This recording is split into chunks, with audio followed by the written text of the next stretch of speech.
You're a startup founder. You think your product is amazing and feel like more people should be buying, but the road is long and slow. It feels like you're stuck. There's always one thing I ask startup founders. Have you talked to your customers? They almost always say, heck yes, we talk to our customers all the time. But what I find is they're either selling or trying to improve their product. These are not customer-focused conversations. If we can get curious about our customers, then we can uncover critical insights that will help us build to the next round.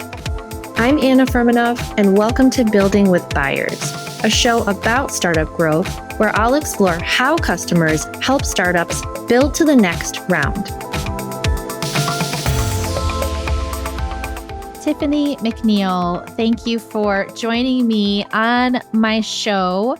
I'm changing the name. It's completely new. It's called Building with Buyers. And Love it. I actually started recording episodes before I knew the name. So now I can finally say it, but I haven't actually said it. So keep it on the down low for now until this recording is live. But Building with Buyers, I specifically chose that name because I am exploring how customers help startups build to the next round, including a big focus on customer research and insights, which is the work that I do. But I am excited. I immediately thought of you, Tiffany, and it is crazy that we worked together 15 years ago at Monte Foods. Wild. Yep, back in 20. We were children. We were. Clearly, otherwise the math doesn't work. We were like 5 or 6, maybe. Something like that. Yeah, totally. Yeah. And we were catching up before I pressed record on like the project specifically that I was reminding you about baby boomers, new product innovation, something to do with jams. But I was working with you on the consumer insights and strategy team, and it was super cool. It was my first experience, like true experience, getting into something related to marketing. So it like really left an impression on me. And so Tiffany is basically the coolest brand innovation and insights executive you'll ever meet. That is, when I think of you in that way. You're the founder and lead strategist at Oaktown Strategy, which is where you do insights and strategy consulting. So that's awesome. I'm so I can't believe that you're here and I'm here and we're talking. And so here's what I'd love to cover with you. Maybe we can just start with first defining consumer insights and strategy as it relates to B2C. A lot of my conversations on this show relate back to B2B, but I thought I'd invite you because you have a little bit of that different angle around consumer insights. So what is consumer insights and strategy? The strategy piece is strategy as it is in any other context. So it's like, let's all have a plan that we're all aligned to that's going to tell us how we want to move this company forward. And I am fond of saying there's no such thing as a correct strategy. It's just the point of it is to everybody be on the same page. That's really the goal. And then the insights work, for me, I consider it a toolkit. And it's my primary toolkit, and it's just one of the lenses that we look through as we start to build the strategy. So who are these folks? What do they care about? What role does your brand or company have in their lives? And how do you use that information to make better, faster decisions? That's pretty much it. That sums it up pretty nicely. Yeah, I mean, it all comes down to who are these folks? Because we really should understand who our buyers are. And I don't think there's a huge distinction actually between doing this work for consumer businesses versus B2B. I haven't done a ton of B2B, and certainly my superpower is in consumer-facing brands, but it's just who are you talking to? And there's a distinction in tone and preparedness. So, if you're in a B2B context, obviously you're not speaking to them in quite as colloquial of a tone, and you need to know the product a little better or else they get annoyed. But aside from that, it's largely the same set of skills. And that's what I always thought at my core, even before I asked you to join me on here.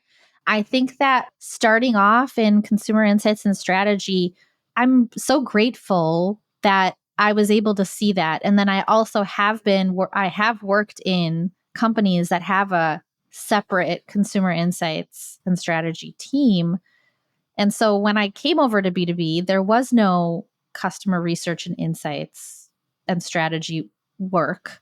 And so that felt weird. Yeah. But wait, who are your customers? And so I think what ends up happening in B2B, and I've mostly worked in tech companies, and a couple of them are tech startups.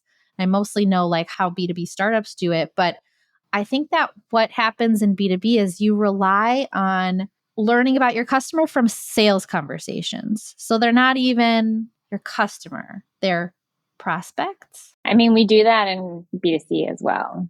So I think with smaller companies where budgets are tighter, and depending on the experiences of the founders and leadership team, it's a mixed bag. But there's a fair amount of, well, we already know that because we spoke to our Whole Foods buyer, or we spoke to our whoever, And to be honest, the sales conversations are a really important piece of the puzzle. It's just that you miss that sort of last piece sometimes. Yeah, and I think that just talking to people doesn't mean that you actually then take that research and use it. Maybe you do it, but you don't actually document it and use it to some goal. Or have a singular conversation about what the implications are and what we want to go do. Yeah. That's right.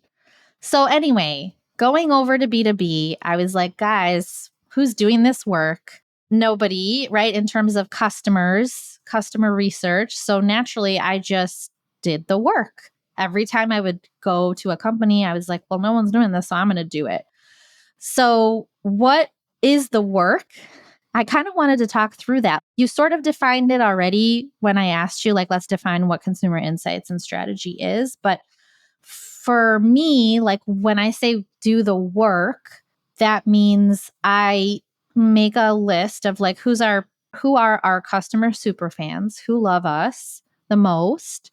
Make a list of those people. Then maybe lukewarm customers, fine. Prospects, fine. Maybe customers that even lapsed, they left us because we didn't retain them.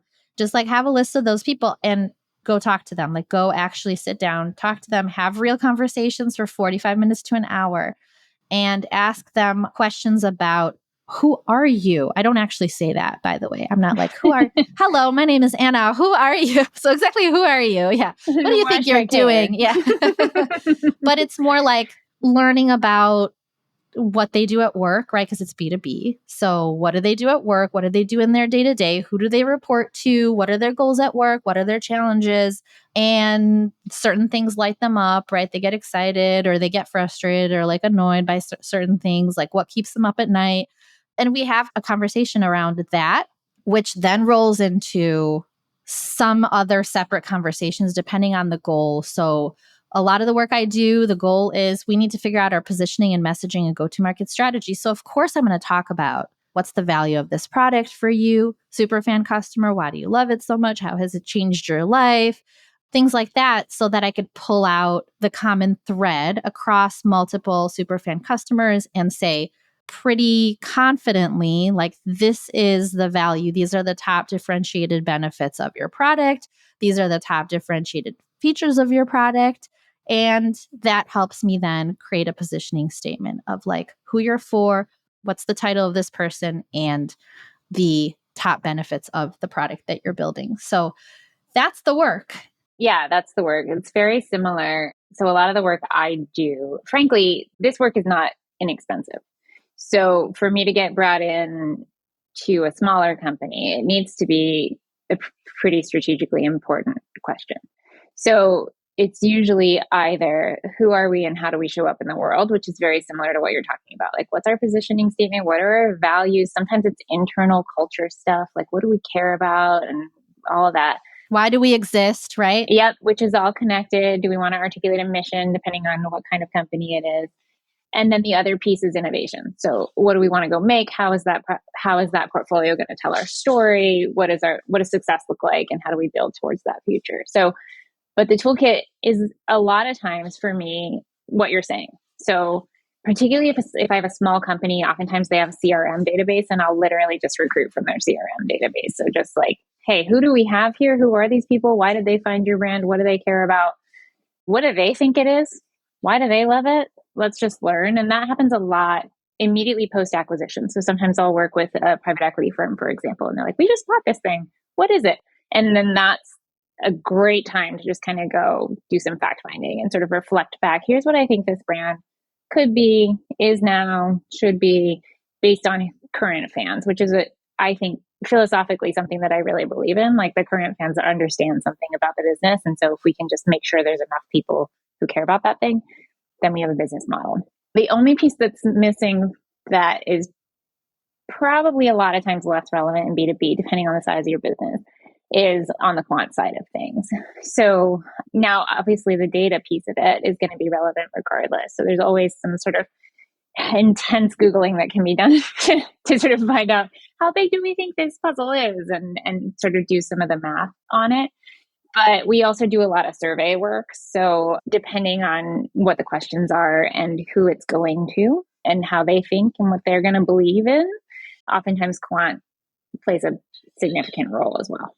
Yeah, I was going to say that that's probably like the big piece that's different for B2B. If you've got maybe 20 customers, right? You're not, and the deal sizes are larger. It's just different. You're doing these qualitative one-on-one phone interviews, but in B2C, you've got like thousands of customers that are buying your, I don't know, deodorant for $3.50. Yeah. Millions, right? Like Groupon had millions of customers. And so surveys make more sense. And then maybe from the survey, you decide who you want to pull out for deeper conversations, potentially. Yep. That's oftentimes how I run it. If it's a small company, I'll do it that way. I'll ask questions in the quant that give me information as to who I want to speak to in the call. Yeah, that makes sense. Okay, so that's the work. And most of the time it's not being done. And so, well, and the piece that's missing, Anna, which you came back to, which you said earlier, is that insights work sometimes is seen as, depending on people's experiences, just like the fact finding piece of it. Whereas actually where you and I come at it as strategists is, I actually don't care as much about that as I care about, so what are we going to go do about it? And it's a little bit of a trope, to be honest, to even say that in the insights world, but it is very true that I would say 75, 80% of the work I see in the insights field stops at, this is the answer to your question, and doesn't actually get to the strategy. When I worked at Groupon, that was a big problem, actually. And I only knew about this because I worked very closely, and I feel like no one else did, because I don't think people really understood how important the insights were to this company's strategy. But that's like, I've heard this a bunch, where the consumer insights executive, the leader, doesn't know how to then create change across the organization after they find these really juicy insights. So when I would talk to the team at Groupon, right, I would get that sense of like, yeah, but it's great, it's interesting, but nobody's really using it. So, but then I'm like, well, why are you doing it? Why do you have this big team with this big budget and like doing all this research and not actually doing anything with it? That always like boggled my mind. And I'm sure that's happening. Yeah, that's my beef with brand tracking. I mean, I don't have beef in general with brand tracking, but my experience has been that for the most part, it's shelfware. It's very expensive.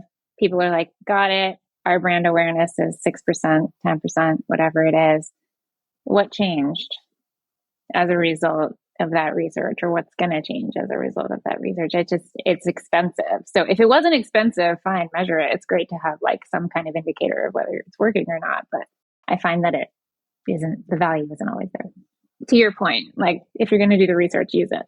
Use it. Exactly. So why do you think consumer insights is important? Like, what do you think is the main point? I think that ultimately, for a business to be successful, people need to want product. And the easiest way to find out if people want a product is to ask them what they want and make that product, or at least come up with ideas and then ask them if they want those things. Now, consumers are bad at knowing the actual answer to that question in a literal way. But if the work is done at a high enough level where it's about like core beliefs and real needs and what's happening in their lives. I mean, I think about design research, for example, where you're not going in saying, do you want a new bag clip for your chips. You're going in and watching people open chips and stash them in their cabinet and put them into other containers. And then you're like, you know what? This is not efficient for people. So it's the level of analysis that happens between the work and the findings is the really tricky part. But why it's important is I do think one can build a successful business based on founder intuition and founder experience and recognize gap based on those things for a time. And you need the right founder. It can't just be ego. It has to be like real lived experience and empathy for that person. Oftentimes it is just ego or mostly ego. And I think that gets tricky. But you run out of runway on the ability to hang on the founder's vision, ideally, because your company grows to a point where that isn't sustainable. And then you need to be able to understand, like, who are these folks and what do they care about? And for me, that's the critical piece. And get everyone on the same page, because like that's the problem, is when you just rely on the founder to just have this instinct and it's not documented anywhere, and it's not, how's the rest of the team going to carry out the strategy of the business if I mean, one example is I used to work at Plum Organics, which was a baby food company, which was very cool at the time and has since been eclipsed by cooler, newer, more modern brands. But we had a great time. And when I joined the company, everyone felt like they really understood who the consumer was. And they said it was the modern mom. Isn't that just a mom? So there's like sort of a level of we know. And then when you actually start poking under it, we actually all have different understandings of who this person is and what drives them. I really believe in using insights to get to a really clear and aligned understanding of who your consumer is and what they care about. I don't love using consumer insights to reduce accountability for decision making internally, which happens a lot. What do you mean by that? So if you're in a larger organization and if the culture isn't accepting of failure, either or, what can happen is we're trying to decide which of these benefits to include or which of these 3 to 5 flavors we want to launch. And so we're just going to test it and let consumers tell us what to do. And oftentimes the reason for that is because I'm scared that I'm going to get it wrong. And so if I ask consumers, I'll feel more confident that it's the right decision, but also I'll be able to say it's the research that made that decision and not me. Oh my gosh, this happens in B2B too. I'm sure it does. Yeah. The reason I don't like that is not because I'm judging anyone for that sort of very natural decision-making process. It's more that it's less fun to let consumers make all of the decisions. And I think that the reason you built a business and the reason you have a brand and all of these talented people is because you have something to add to the table too. We don't just want to say like, dear consumers, what do you want? Okay, well, we'll make that, because then you're losing the creativity and you're losing the innovation. You need to kind of meet it halfway. So I like to like really get to this foundational understanding as strong as possible and invest heavily in that piece, and then invest much more lightly in all of the sort of minutia. With the exception that if you're about to print 10 million cans, you should make sure that your packaging is working. So there is some like risk mitigation that needs to happen, but not to this like nitty gritty level. This happens in B2B where instead of bringing on a marketing strategist to help with positioning and messaging, you're like, I'll just test my way into positioning. Let's try positioning A, positioning B, positioning C on the website, and like what drove more clicks, or I don't know, however they test it. And it's like, why are you doing that? You can't test your way into positioning and messaging. You can't test your way into strategy. Strategy has to start with you and your brain and understanding your customer and understanding the market and understanding the trends. And like, I still can't get over, but that's being done. Yeah, no, I know. And what's problematic about that is that there's no way to actually holistically test the strategy, because all of those words, it could be that there's just one specific word in an ad or one specific image in an ad that's turning people on or off. And you would need to do further work to understand like what those puts and takes are. You don't know the why exactly. Yeah, it may not be because, that positioning really resonates with me. Totally. I'm with you on that, Tiffany. So what I'm hearing from you about consumer insights and why it's important is that there is no other way you can build a business up to a certain point with just the founder really having empathy for customers but like the rest of the team, it's just going to be too loose and everybody's thinking about the consumer or customer in different ways. Like you mentioned, modern mom, my startup, my podcast was called Modern Startup Marketing for like 4 years. I think that's not, I'm not calling that into question. No, it's okay. But like modern, what does that mean? It's like, well, isn't this just a show about startup marketing today? Like it's not 20 years ago, it's today. So why call it modern? But anyway, the name has changed. Building with Buyers. There's no modern in there. So thank goodness. Just like thinking through consumer insights and the importance of consumer insights, I think it's pretty clear how it carries over into B2B. And it's really interesting to hear you say that. Like I say this stuff all the time, how B2C is not very different from B2B. There are differences. Of course, there are differences. We're not selling yogurt. We're selling a software that's $25,000, but we're still talking to people. We still need to understand people. We need to have empathy for them. We need to find those insights that will then help us for our business strategy and our next stage of growth. Like these are all similar things across B2C and B2B. One thing I wanted to ask you is what's your take on when I talk to people and I ask them questions and they answer me, how much of what they're saying do they make up because they're like, that sounds logical, versus how much do I trust? I think I can trust people for the most part. I trust people. I mean, you have to be a little bit careful, and people are definitely well, in the consumer space, it's different. There's a power differential there that, not that there should be, but there's a perceived power differential, and consumers are desperate to do a good job. Why? Why are they desperate? Because we are all desperately insecure. It's like, I thought that was the reason. Yeah, that totally makes sense. Now I understand everything. I think it's just a human truth. Yeah. That's been my learning anyway in this industry. I just am it's like I meet a lot of people that I wouldn't otherwise meet by doing this work. And that is like the biggest gift of this work for me. But one of the learnings for me is just how insecure everyone is. Like we really are. So without fail, at the end of most interviews across genders, ages, professions, people will ask me if they did a good job. I'll be like, I hope that was helpful. They really care. So that is one piece where you have to be careful. But I do find that once you get sort of 5-10 minutes in, and this is for someone who hasn't ever done it before, which is not always the case, people get really it's a one-on-one conversation. People actually find it really refreshing because we don't have a lot of deep conversations anymore. Yes. I don't mean to say like anymore, like whatever, but we actually don't have an opportunity to be like, why do you brush your teeth before you floss your teeth? And people are like, I don't know. And it's really, they love it. Like people find it really interesting to think about these minutiae decisions they make in this really robust way. So I think people are honest, where there's some obvious places where you have to be careful. And in focus groups, people are not honest because they are projecting, not as honest because they are projecting for other people. Depends on the personalities, but I always thought that too. Yeah, I almost never do them anymore, unless I specifically want to see how people project for other people.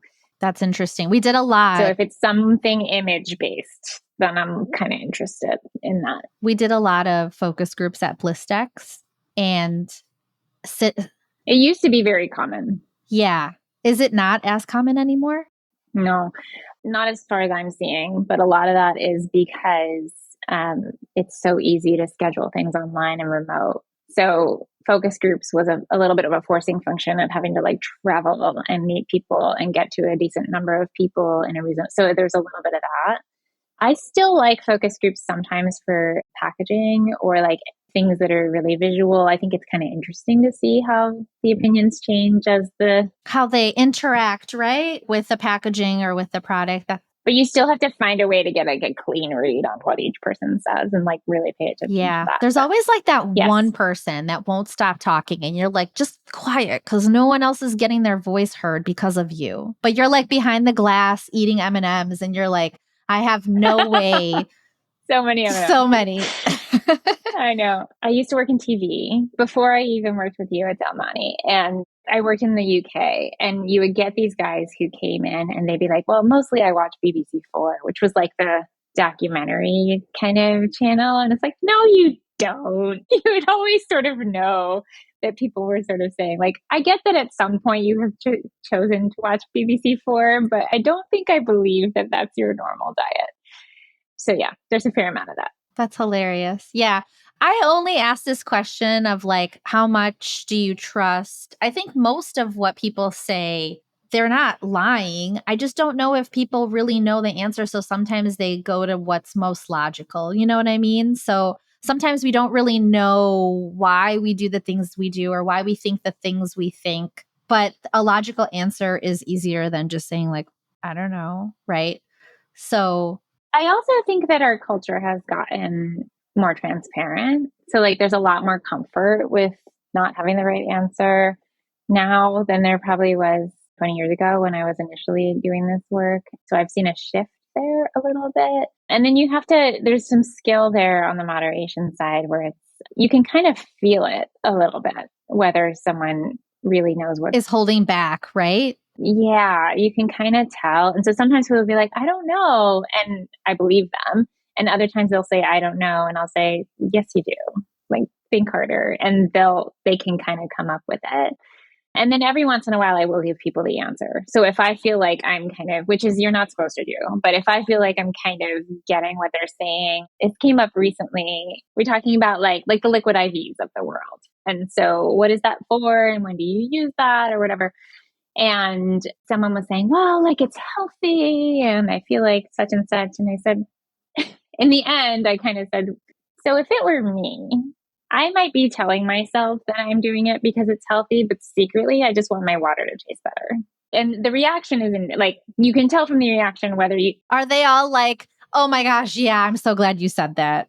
Okay. Yes. Sometimes. I mean, if not, they'll say no. They'll tell you if you're projecting. But I definitely had a consumer say, like, I mean, that's 100% what I'm doing. So, it's wow, just, you're so skilled at that. You're so skilled at the. I mean, you've been doing it forever, even beyond when I met you. So, and I still learn, and I still get it wrong all the time. That's what we're here for. We're just trying to get better. We don't know everything, right? I mean, people are complicated. I feel like a lot of the work that I'm in as a marketer is people psychology, right? Which is so complicated. It's not like super scientific where if you do X, then Y happens. And writing, that's a big part of it too. So, like, those two things aren't easy. So, anyways, that was off on a tangent, but I did want to talk to you about like we talked about focus groups and how they're not as popular anymore because of this whole idea of like other people kind of rubbing you in a certain way. So then you end up answering in a different way, right? So, what would you say is new in consumer insights that's maybe shaping the industry right now? Lots and nothing at the same time. So it's kind of funny when you look at the sort of insights innovation world, the topics that are covered are largely the same topics we were covering all those years ago. So it's like, how does neuroscience play a role? And how should we be thinking about social media listening and big data? And like, all the same questions are being asked. Where I'm materially seeing differences on innovation is obviously AI. And specifically, there are lots of companies out there trying to find really great usage of LLMs and of various other sort of tools to help do this work faster, cheaper, better. I have not seen anything impressive from that space at all. Largely because I think I'm seeing people who don't know how to do insights work, but do know how to do AI come in and say, but look, it's so smart. And one of the things that is missing is, as the insights expert, part of what you need to know is what we were just talking about. What are the limitations of the methodology, right? So where are the biases probably that we may need to kind of cover for as we talk about what we learn? And we don't know how AI works. So if you plug a whole bunch of stuff into a tool, a bot, and you train the bot and it spits out something, nobody knows, even those scientists, how that worked. So we don't know, therefore, what's wrong about it, what it's good at, what it's bad at. And like, that work can be done and people will get there. But thus far, with one exception, I haven't seen a lot of good examples there. The exception I saw was a blue chip expensive strategy firm that I've worked with in the past, whose name you would recognize, who they built their own internal AI tool starting like 7 years ago. So they basically have done the time to build something that does exactly what they need it to do. And that is getting pretty good. What does it do? It writes concepts, designs packaging, like whatever you want it to do in this sort of innovation CPG space. And the person I was speaking to said to me, I've designed myself and my whole team out of a job. He was very concerned. But it's one company and it's a homegrown system. But if they turn it into like a SaaS that other people can buy and use, there's options. Yeah. There's options. Yeah. They have to figure out the business model. But so there's one exception where I have seen something really impressive. But again, that is somebody that got really ahead of it and has been building something very specific for some time. And that's what needs to happen for that to be sort of mainstream. Aside from that, I'm seeing just trend wise, I'm seeing similarly a little bit more of an emphasis on data analysis than on consumer understanding. So the way that I see that sometimes is in how people are hiring and staffing internal teams. So when you see larger companies, oftentimes it seems to me that those head of roles are turning into data guys who have like a qual group that sort of reports to them because, hypothesis, I think that C-level folks know that they don't understand the data as well as they should. So they feel the need to plug that gap more than the consumer understanding gap. My gut is that that will revert over time. But right now that's kind of a shift that I've been seeing is that in this sort of goal to broadly understand consumers, people are feeling vulnerable on the data side. And so they're bringing in heavy execs on that side of things.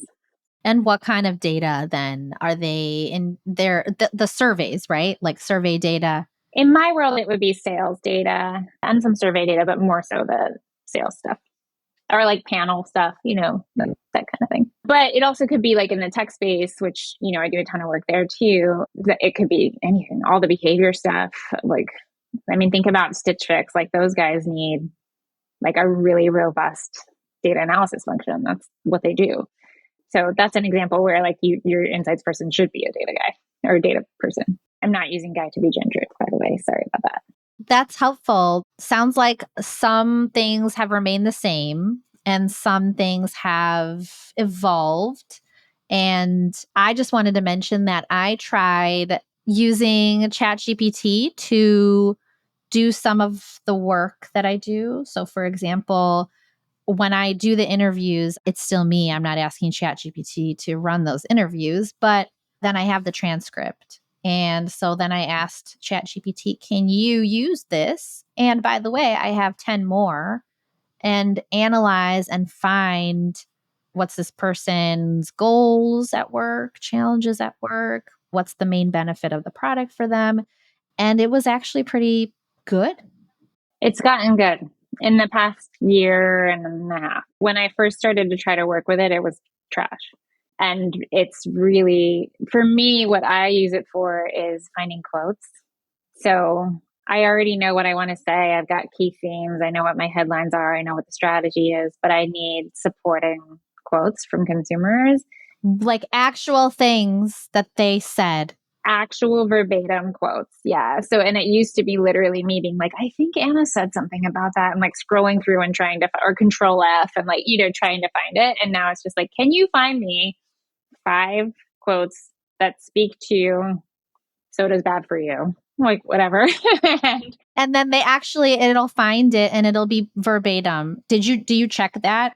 Because that's my thing about like, I will trust it, but only so far. Then I have to actually do it myself and go through I usually just go through and highlight the things that matter and look through the 10 people and I just double check. I do. Yeah, you do have to double check. And that specifically is what has gotten better. So I tried to do this exact same thing a year ago and I was getting illusions. And you just know because you were in all of the interviews. So you remember whether they said that or not. And I'm like, no, that's not the person that said that. Someone else said that, or nobody said that. And who is Joe? There was no Joe. Yeah, you just made that up. What are we doing? Now, if I say, this is your universe, do not pull anything that's not within this universe, I feel like I'm getting more accuracy.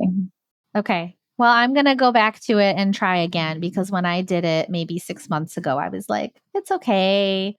But you gave me a great idea of that's what I didn't get from it is the quotes. But if I ask it, then it'll give me the quotes and I'll just double check that I can find those exact like verbatim things in the transcript. So love that idea. Thank you. What do you still think is like challenging with consumer research? Everything's challenging. I mean, that's what I love about the job. So every question is difficult and different and complicated, and that's what's fun about it. But I think what you're getting at more so is like what's going on in the world that makes it still challenging. And I think going back to sort of trends, one thing that has made things difficult is there's a lot of pricing pressure. So if you're trying to use a third party like us, but more so like a bigger agency type third party insights company. So like your Ipsoses of the world. Not, I don't mean to call them out. I haven't worked with them in years, but that's a name people know. There's downward pricing pressure on that work. And what that materializes in is two things. One is productized research, where they essentially formalize, this is the way we do this, and you may not change it, so that they can sort of just spit it in and spit it out and not have to do any work, so that it's cheap for them to operate, which is okay, but less useful than custom stuff. And then the second is talent gaps.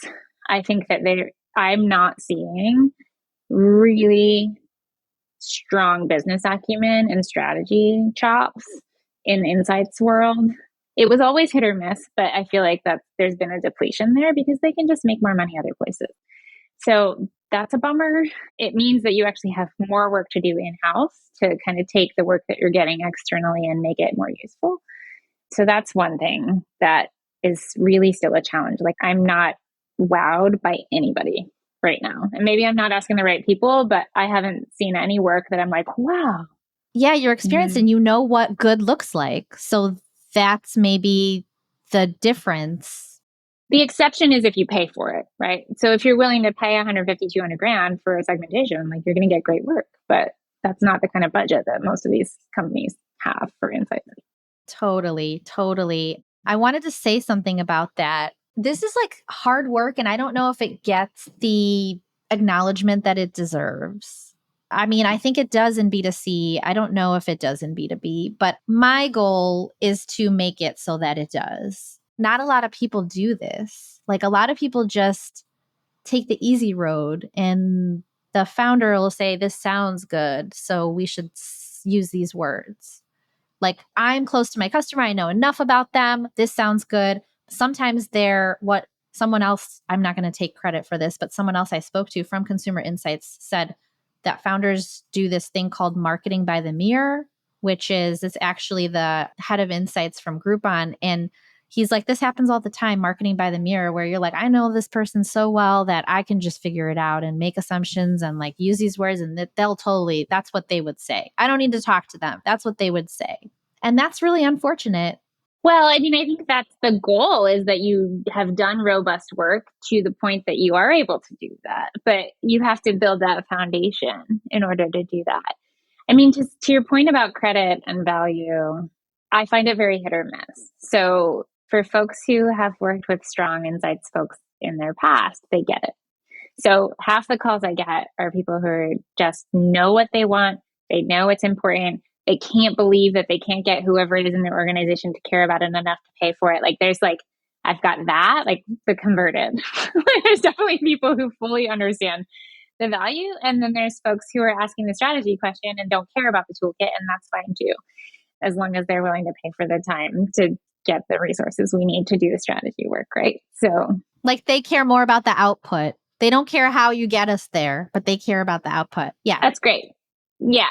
But then once people see it, my experience has been a little bit, if you build it, they will come.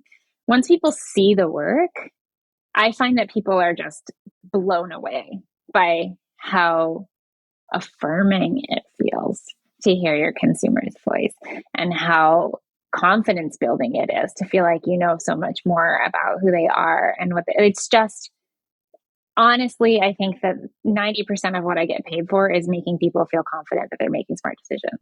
And it feels great. It feels great. It feels great to see your brand reflected in other people's eyes, like all of that stuff. So I don't worry so much. In fact, I used to coach my team on the innovation side. The insights piece comes so early that when they launch the product in the CPG world, we would almost never be on the thank you list. Almost never. And I literally used to coach my team like, we're not here to get credit. Everybody knows we're brilliant. Like, it's fine. Our work is more fun than a lot of what they're doing.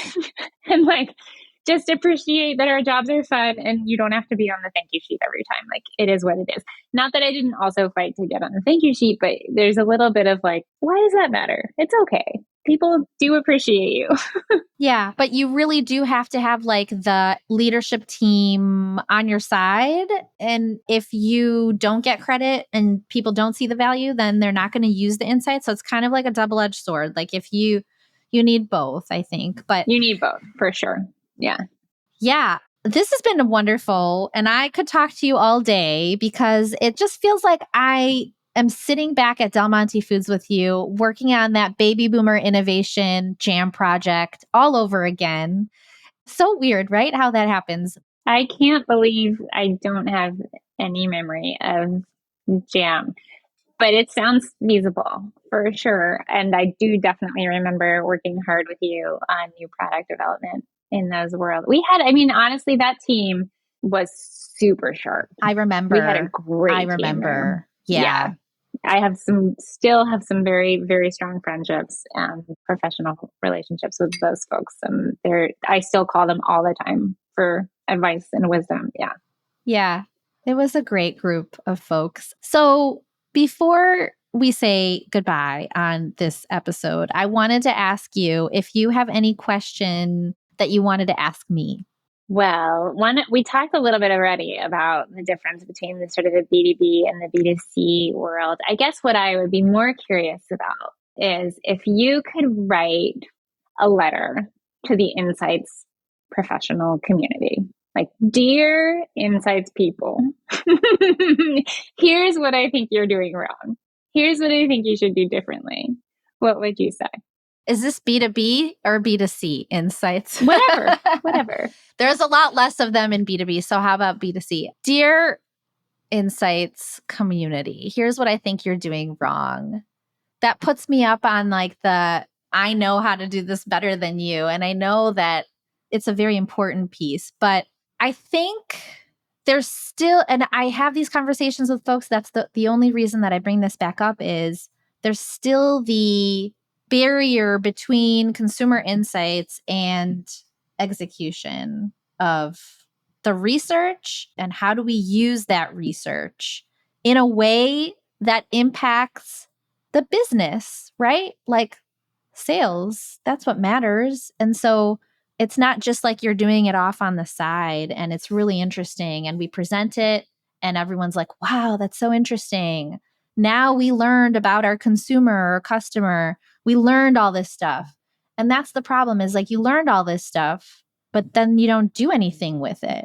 Yeah, I actually think that every function gets a little myopic about what they're focused on. And the nice thing about working in small companies is you can't afford to do that. Like you don't have enough people to sort of be siloed.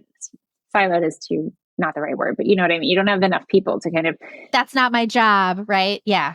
Right. When I was working in bigger companies, I didn't need to understand how the operation worked or how the product was made or how the financials shake out. That wasn't my job. And I'm so much more useful of a human being in any size of company now because now I understand to some extent, all of those little pieces. It just makes you so much stronger of a business partner. So I think that's totally fair. Wonderful question, by the way. And something that I'm really trying to push into with the startup founders that I work with. I had a wonderful call today where I haven't really had this before, but I think this is going to start to be a thing where they're asking me basically, how do we know that your customer research and insights process is legit? How do we know that you're going to do this research? Because everything else is going to shape from there. What'd you say? Well, I gave them a lot of things to back it up, but I basically had to explain my process and explain that it has to start with picking the right people to talk to, asking the right questions, right? And I can share the questions doc and you can look it over, but here's what I focus on. And asking why to dig deeper, right? What you were saying exactly. Like, this person isn't telling me the whole story, or I'm not getting enough out of this person. Like, ask, dig deeper, pay attention to emotions, all the stuff that you talked about, I also try to do. And I think that's what makes a good researcher. Yeah, I also think it's a fallacy to think that any process is going to be correct to 100% level. That's just not how this works. Like, it's just not feasible. You can survey every single customer you have, and you're still going to have muddiness in that data. You're still going to have process issues. Like, the answer to the question is ultimately, like, you don't know that this is the right process. There's 10 different options out there, and you have to pick the one that feels right for you. And then you have to decide to believe in it, because actually the key to a successful strategy is everybody deciding to believe in it. That's actually going all in. That's the key. That's the key to a successful strategy, going all in on your belief that certain, your go-to market strategy, certain channels that you go all in, they won't work unless you're all in on them. I talk about that all the time. So that's a great call out, Tiffany. And I super respect you, and you're so good at what you do. Same. And I'm so happy that we got to meet today. It's like a dream. So if anybody wants to find Tiffany, she's on LinkedIn. I will include the link in the show notes. And if you want to check out Oaktown Strategy, go to oaktownstrategy.com. Tiffany, what a pleasure. I can't believe it's been 15 years. It feels like it was just yesterday. So thank you again. Likewise. Thank you, Anna, for having me. Thanks for listening to this episode of Building with Buyers. New episodes drop weekly, so make sure you're following wherever you get your podcasts. You can find me on LinkedIn, Anna Furmanov. Visit my website to learn more about how to turn customer insights into positioning and messaging your buyers will understand. FurmanovMarketing.com. And don't forget to leave a review if you're loving the show.